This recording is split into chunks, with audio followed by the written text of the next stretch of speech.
Right, and welcome to this next video in the series of videos on sequences and series. And we've just got a couple of short videos coming, this one and the next one, which are just little bits and pieces for you to be aware of that you just need kind of tidying up within this this particular topic.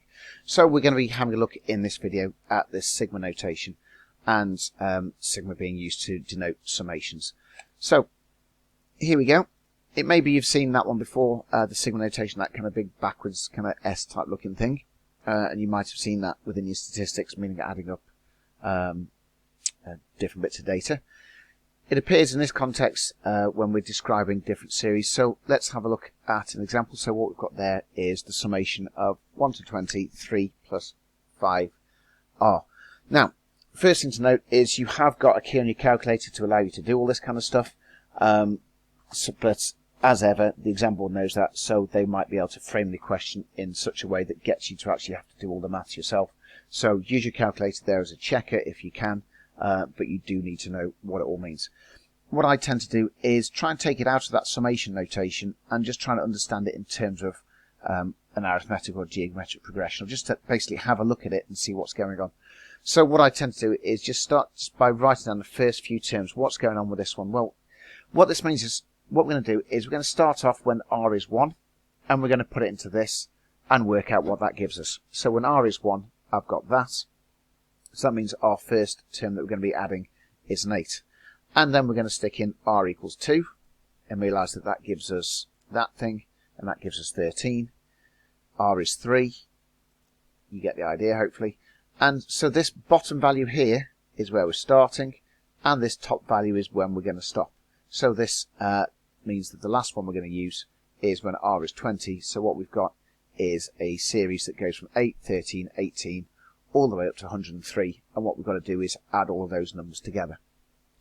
The reason I like to do that is because now it puts it into a kind of a structure that I know and I'm comfortable with, which is to do with our arithmetic series. So what we've got is an AP, an arithmetic progression.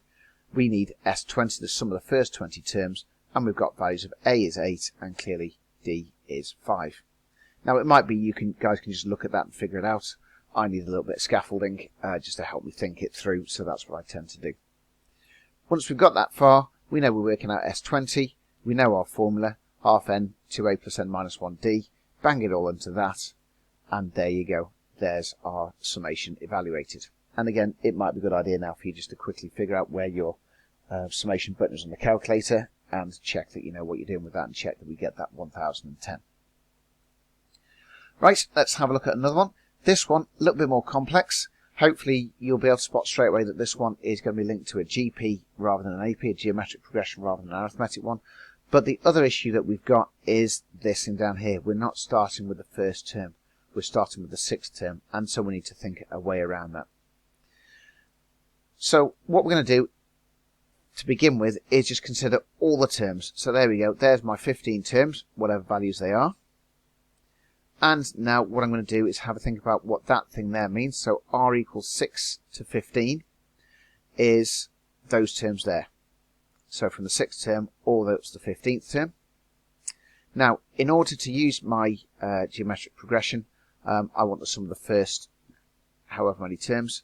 So I'm going to need to think about that one initially, so from R equals 1 to 15, which is all of them, and then the red bits that I need from 6 to 15 are what I get by doing the difference between 1 to 15 and 1 to 5. Notice here we want the sum of the first 5 terms.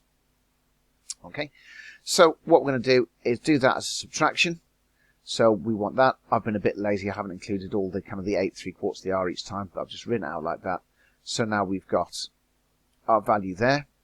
So again we're looking at a GP from A equals 6, R is 3/4, so that gives us that one there. And putting all those numbers in, we can evaluate that one, and then we want the sum from R equals 1 to 5, which is S5. Put all of that in, and then the answer is the difference between the two. And so we end up with our subtraction, which is 5.37. Now, we've got the answer, but you might be thinking, well, you know what, there's an easy way of doing that. I can see an easy way. I don't have to worry about this subtraction rubbish. Well, there is an easier way, but there's two reasons why I've done it this way initially. Firstly, just to demonstrate that method surrounding subtractions, because chances are it may pop up algebraically within the exam, so you've got to be able to know what you're doing with that one. And secondly, by doing it this different way, which I'm going to demonstrate in a second, there is a little bit of an issue in the middle of it. So what I'm going to do is just have a bit of a scribble up here.